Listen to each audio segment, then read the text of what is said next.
Assalamualaikum warahmatullahi wabarakatuh.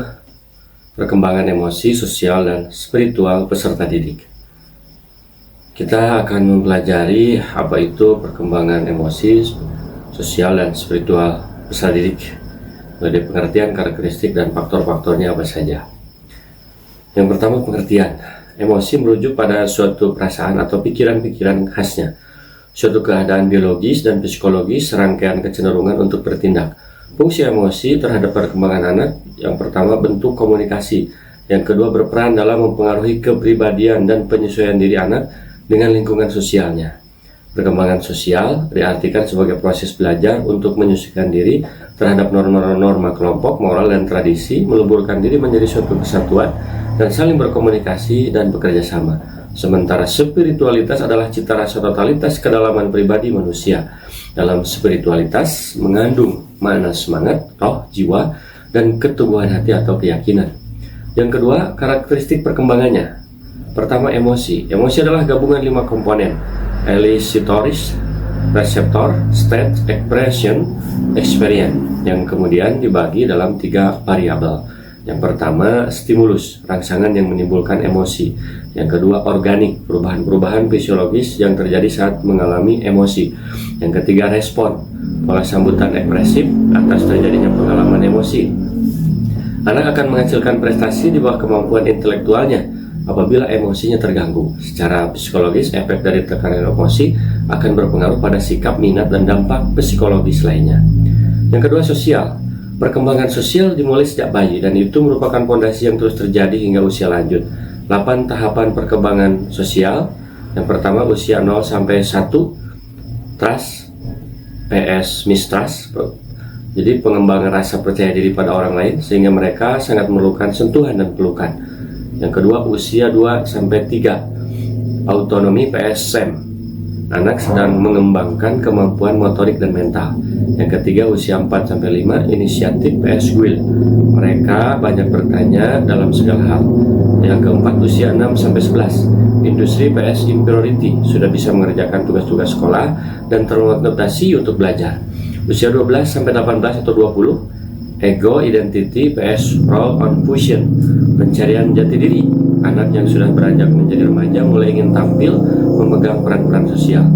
Usia 18 atau 19 sampai 30, intimacy PS isolation, manusia sudah mulai siap menjalin hubungan intim dengan orang lain. Usia yang ketujuh, usia 31 sampai 60, generation PS stagnation, munculnya kepedulian yang tulus terhadap sesama. Yang kedelapan, di atas usia 60, ego integrity PS putus asa, mulai mengembangkan integritas dirinya. Yang ketiga, spiritual. Perkembangan spiritual keagamaan dibagi menjadi 3 tingkatan. Yang pertama, mulai dari 3 sampai 6 tahun, the fairy tale stage atau tingkat dongeng. Konsep ketuhanan dipengaruhi oleh fantasi dan emosi. Anak menerima semua keyakinannya dengan unsur yang tidak nyata. Yang kedua, mulai 7 sampai 12 tahun, the realistic stage, tingkat kenyataan. Anak mampu memahami konsep ketuhanan secara realistik dan konkret. Yang ketiga, the individual stage, terjadi pada usia remaja, di mana pada masa ini situasi jiwa mendukung untuk berpikir abstrak dan kesensitifan emosinya. Bagian ketiga, faktor yang mempengaruhi perkembangan.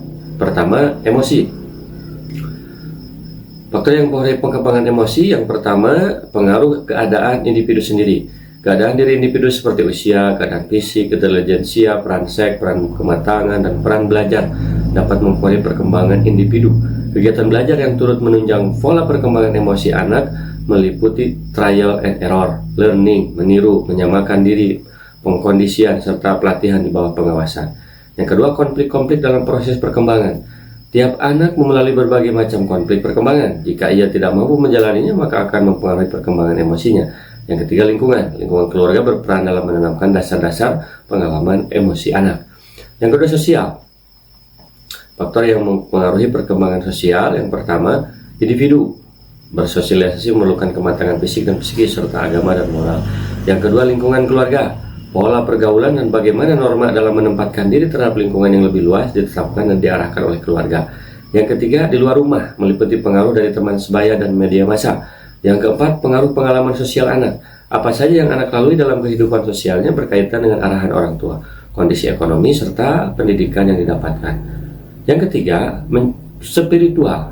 Ini faktor yang mempengaruhi perkembangan spiritual ya mencakup aspek psikologi, sosial, budaya, dan fisik keadaan baik yang terdapat dalam lingkungan keluarga, sekolah, maupun masyarakat, berkaitan dengan 1 keluarga, 2 sekolah, 3 pergaulan, 4 masyarakat, 5 genetis, 6 tingkat penalaran, 7 teknologi.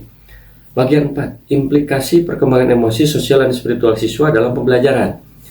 Yang pertama, implikasi emosi. Guru dan orang tua tidak boleh membuat jarak sosial, harus terampil dalam mengobservasi karakter emosi dan perilaku anak, serta memiliki kemampuan dan keterampilan dalam merekam, mencatat, dan membuat prediksi tentang perbuatan apa yang akan menyertai siswa. Yang kedua, sosial. Guru dapat mengajarkan sejumlah tingkah laku interpersonal yang efektif melalui instruksi verbal, serta melalui dorongan dan tingkah laku pemodelan, menggunakan strategi pembelajaran kooperatif, dan mengembangkan program mediasi teman sebaya. Yang ketiga, spiritual.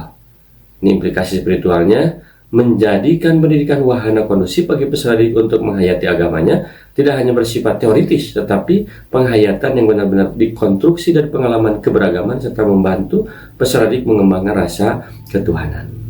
Semoga bermanfaat. Assalamualaikum warahmatullahi wabarakatuh.